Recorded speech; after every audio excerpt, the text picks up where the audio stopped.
اللہ تبارک و تعالیٰ نے روزے کا جو خاص طور پر انعام ہے اس کو بیان نہیں کیا، کیا دوں گا، یہ اس کی فضیلت ہے۔ اللہ تبارک و تعالیٰ نے صاف کہہ دیا روزے دار کے ثواب کے سلسلے میں کہ فَإِنَّهُ لِي وَأَنَا أَجْزِي بِهِ، دیکھو یہ کام وہ صرف میرے ڈر سے کرتا ہے اور میں اس کو اجر و ثواب بھی میں ہی دوں گا۔ اب کیا دے گا؟ جو جتنا بڑا انسان ہوتا ہے اس کا انعام بھی تو اتنا ہی بڑا ہوتا ہے نا جی۔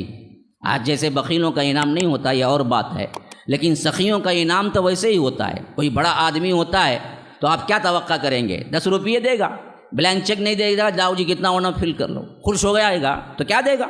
ایسے ہی دے گا۔ تو جب رب شہنشاہوں کا شہنشاہ کہتا ہے کہ میں خود دوں گا تو کیا دے گا؟ اب اس کی شہنشاہیت کیا ہے؟ خاص کہہ دیا کہ وہ انا اجزی بھی، میں دوں گا اس کا انعام۔ اور ایک بات اس میں نوٹ کرنے کی یہ بھی ضروری ہے کہ جب وہ خود دے دے گا تو پھر جہنم میں بھیجے گا کیسا؟ شہنشاہ جب بادشاہ کسی کو بلا کے انعام سے نوازے اور کہے کہ جیل میں ڈال دو، کرے گا کوئی بادشاہ؟ انسان نہیں کرے گا تو رب کیسے کرے گا؟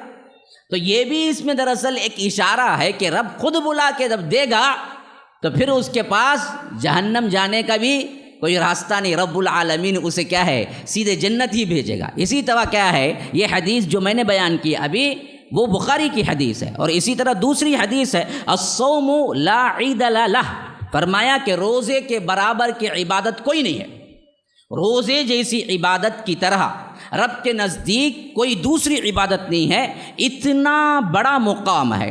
اور یہ حدیث نسائی اور الترغیب کے اندر ہے۔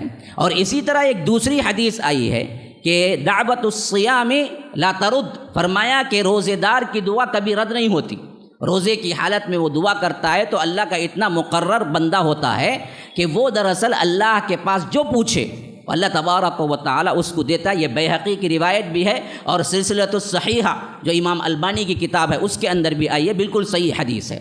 اور اسی طرح فرمایا کہ للصائم فرحتان، للصائم فرحتان اذا افطر بفطره واذا لقي ربه فرح بصومه، یہ روایت بھی مسلم کے اندر آئی ہے کہ اللہ کے رسول صلی اللہ علیہ وسلم نے فرمایا کہ روزے دار کے لیے 2 خوشی کے مواقع ہیں، فرحتان، 2 خوشیاں اس کو ملتی ہیں روزے دار کو۔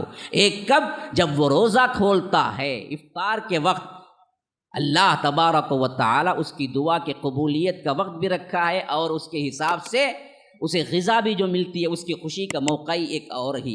اور اسی طرح دوسرے خوشی کا موقع اللہ کے رسول نے فرمایا جب اس کو بلا کر اللہ تبارک و تعالی اس روزے کا انعام دے گا نا، اس وقت اس کا موقع ہی، اس کا کیا کہنا، اس کو لیتے وقت اس کی عظمت کیا ہوگی۔